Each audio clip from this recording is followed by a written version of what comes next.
টাকা লাইফে অনেক বেশি প্রয়োজন। সাথে আপু অনেক ইমোশনাল, সে মানে কান্না করে দেয় সবসময়। গান নিয়ে কি কন্টিনিউ করার ইচ্ছা আছে? এই যে আমাদের একটা ইসলামিক দৃষ্টিকোণ থেকে গান গাওয়া তো আসলে জায়েজ নাই। না, সেই দৃষ্টিকোণ থেকে তো তাহলে আপনার শুরু থেকে গানটা গাওয়া নিষেধ করা ছিল।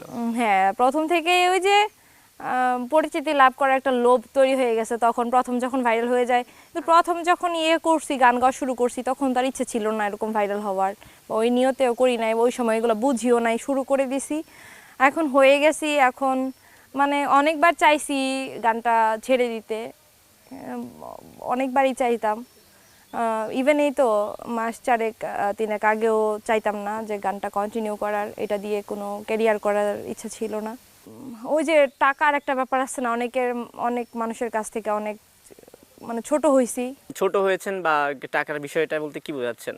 ব্যাপারটা হচ্ছে কি ভাইয়া জানেন, যে গান নিয়ে আমাদের ক্যারিয়ার করার কখনো ইচ্ছা ছিল না, বা আমাদের ফ্যামিলিটা একটু কনজারভেটিভ। তবে আপনারা তো অলরেডি সবাই জানে যে ফার্স্টে আমার একটা ডিভোর্স হয়েছিল, আমার একটা মেয়ে আছে।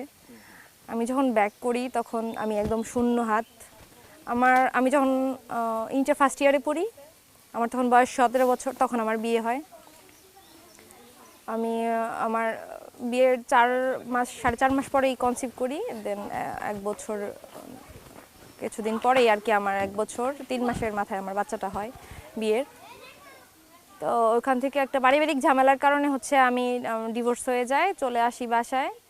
একদম ফাঁকা ছিলাম আমি, আমার সন্তানের মানে দুধ কেনার টাকাও ছিল না। তো ওই সময় এগুলো বললে অনেক লম্বা স্টোরি, ওইদিকে যাইতে চাই না। তো রিসেন্ট আমার সাথে একটা ব্যাপার হয়েছে অনেক বাজেভাবে, যেটার জন্য আমি অনেক বেশি হার্ট হয়েছি, মানে অনেক কষ্ট থেকেই আবার এখানে ব্যাক করা। সেটা হচ্ছে আমার মেয়ের বাবা, যে সে প্রায় সময় আসে আমার।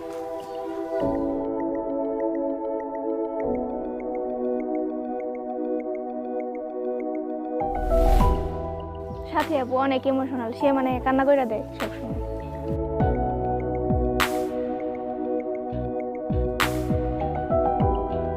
আমার মেয়ের বাবা ওরে দেখতে আসে, আসার পর আমার মেয়ে তো মাশাআল্লাহ অনেক বড় হয়ে গেছে, এখন 8 বছর, ক্লাস 4-এ উঠছে এবার। তো দেখতে আসার পরে আমি আবার অনেক কেমন মানে আমি আমার মেয়ের হাবিজাবি, ওই যে বাজারে গেলে বাচ্চারা মজা অনেক কিছু কিনে খায় না, আমি এগুলা মানে খেতে দিই না। মানে টাকা থাকলেও হচ্ছে আমি কিনে দিই না এগুলো, আমি ছোটোবেলা থেকে একটু হেলথ কনসিয়াস। তো আমি নিজেও ওইগুলো হাবিজাবি খাই না, ইভেন আমার মেয়ের ওভাবেই রাখার চেষ্টা করি। তো এখন তো একটু বড় হয়েছে, তো বাবা আসছে, খুব আবদার করছে আর কি বাবার কাছে যে আমার অনেক কিছু লাগবে। বাবা কি কি যেন ও নোট করছে ওর ডায়েরিতে, স্কুলের ডায়েরি, ওটাতে ও নোট করে ওর বাবা আসছে পরে বাবারে ওটা দেখাইছে যে আমার এইগুলা কিনে দিবা।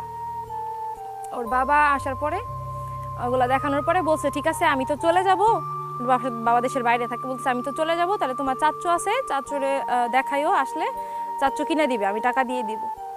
তো পরদিন হচ্ছে ওর চাচা আসে, আয়সা বলে যে তুমি নাকি বলছিলা ভাবি যে করতে, সারিয়ারে নিয়ে যাইতে, ভাইয়া বলছে কি কি জানি সারিয়া কিনবে, এগুলা বলছে কিনা দেওয়ার জন্য।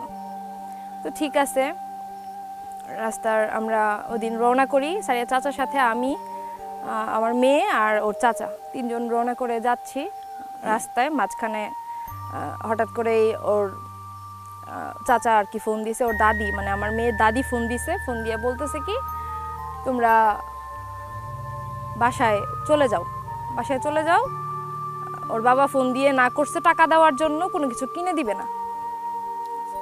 হ্যাঁ, এত কিছু, কিন্তু আমি আমার মেয়ের যখন এগুলা লিস্ট করে, আমি তখন পরে দেখছি, আমি জানতাম না আমার মেয়ে ওর বাবার কাছে কি কি আবদার করছে। তো আমি এগুলো দেখে আমার মেয়ের আমি অনেকবার না করছি যে এগুলা কি কিনা খুব জরুরি সারিয়া, এগুলো তো কোনো কিছু জরুরি না। এখন মেয়ে বাবার কাছে আবদার করছে, এখন ওর বাবা বলছে কিনে দিবে, সেখানে আমার আর কি মানে আমি একটু ইমোশনাল হয়েই পরে আর কি গেলাম। যেহেতু ওর বাবা নাই, আমি ওর বাবার সামনে যাই না, যেহেতু নাই এই জন্য ভাবলাম যে তাহলে কিনে দেওয়াই যায়, থাক, আমার মেয়েটার মনটা না ভাঙি, এত আশা করছে বাবা কিনে দিবে এই জন্য। তো মাঝ রাস্তায় যাওয়ার পরে ওর দাদি ফোন দিয়ে বলতেছে কি তোমরা চলে যাও, টাকা দিবে না, না করছে এগুলো কিনে দিবে না কিছু।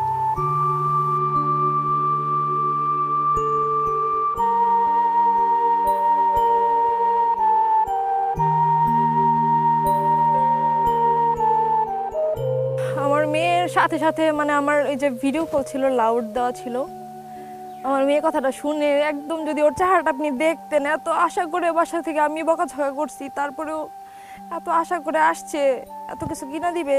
তো সব সময় ওরা বুঝাই দিছে না, টাকা অনেক প্রয়োজন লাইফে, টাকা না হলে কিছু না। পরে আমি আমার মেয়েরে নিয়ে যাই, দেন আমি আমার সাধ্যের মধ্যে যা যা ওরা কিনা দেওয়া লাগে। কিন্তু আমার ওই সময় মনে হয়েছে যে টাকা লাইফে অনেক বেশি প্রয়োজন।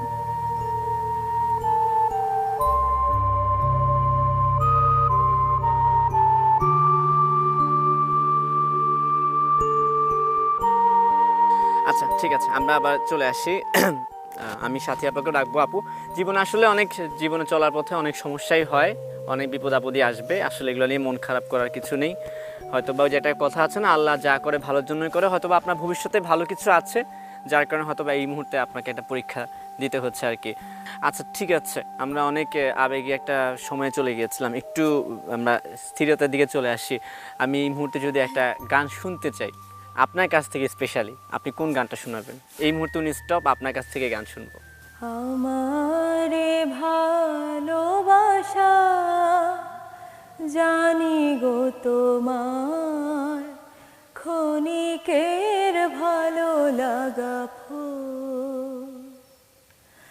আমারে ভালোবাসা জানি গো তোমার, ক্ষণিকের ভালো লাগা ফুল।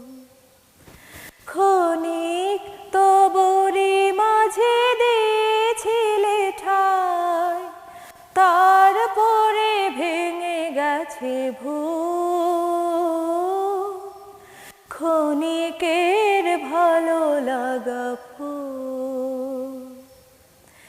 আমারে ভালোবাসা জানি গো তোমার, ক্ষণিকের ভালো লাগা ফুল। আপনি অসম্ভব সুন্দর গান গান এবং Thank ভয়েসটা অনেক you. সুন্দর। আমরা তো আসলে দুই বোনের গান শুনে অভ্যস্ত, ওনার একটা সিঙ্গেল গান শুনলাম, আপনার একটা না কেন? আমি এখন আপনার কণ্ঠে একটা গান শুনতে চাই, এক কলি, কোনটা শোনাবেন? আমার অনেক পছন্দের একটা গান, একটু গাই। চাইলে পুরোটাও গেতে পারেন। একটুই গাই।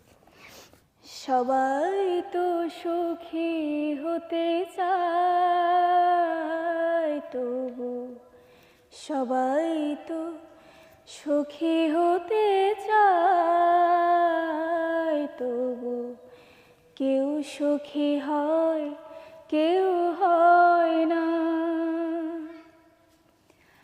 জানি না বলে যা লোকে সত্যি কিনা,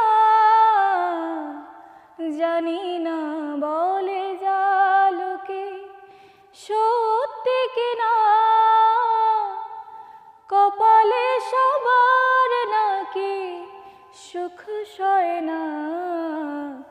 সবাই তো সুখী হতে চায়, তবু কেউ সুখী হয়, কেউ হয় না। গানের কথা ধরে যদি প্রশ্ন করতে চাই, আপনি সুখী নাকি অসুখী? আলহামদুলিল্লাহ সুখী।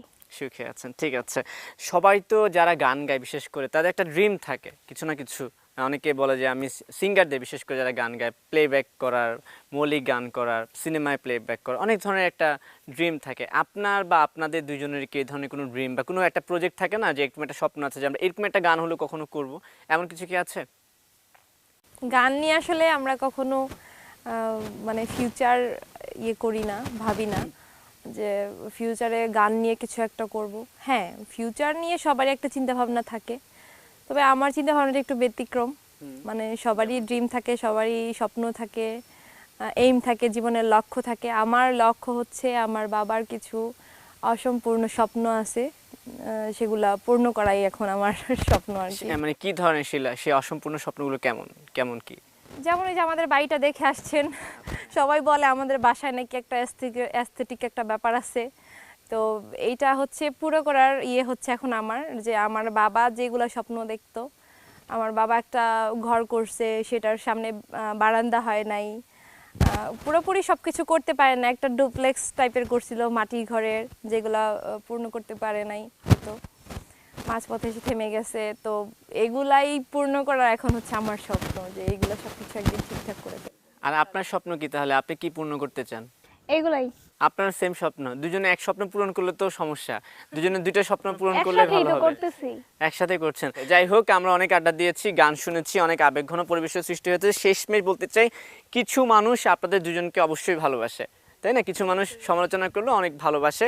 আবার ওই যে একটু আগে বলছিলাম যে আসলে পর্দার হাসি খুশি মুখের পেছনে অনেক গল্প থাকে, যেগুলো মানুষ জানে না, হয়তো আজকে জেনে গেল। তো সেক্ষেত্রে প্রথমে আপনার কাছে, তারপর আপনার কাছ থেকে জানতে যে যারা আপনাদেরকে ভালোবাসে, সেই ভালোবাসার মানুষদের জন্য যদি কিছু বলার থাকে, তাহলে সোজাই ক্যামেরায় বলতে পারেন। ভালোবাসার মানুষদের জন্য সবসময় অনেক ভালোবাসা, আমার অন্তরের অন্তঃস্থল থেকে সবসময় ওদের প্রতি আমি কৃতজ্ঞ। কারণ ওরা ভালো না বাসলে আজ আমি সাথী হতাম না, বা আপনারাও আসতেন না আমাদের সাক্ষাৎকার নিতে।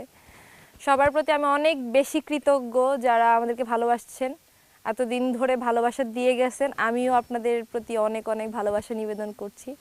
ভালোবাসা সবসময় অন্তরেই রাখবেন আমাদের জন্য। ধন্যবাদ। সেম বা একই প্রশ্ন আপনার জন্য, যারা আপনাকে ভালোবাসে। মেসেজে ওই যে বললো যে আপনার একটু ভক্ত বেশি, আমি জানি ভালোবাসার মেসেজও আসে। সেই ভালোবাসার মানুষগুলোর জন্য যদি কিছু বলার থাকে চাইলে বলতে পারেন।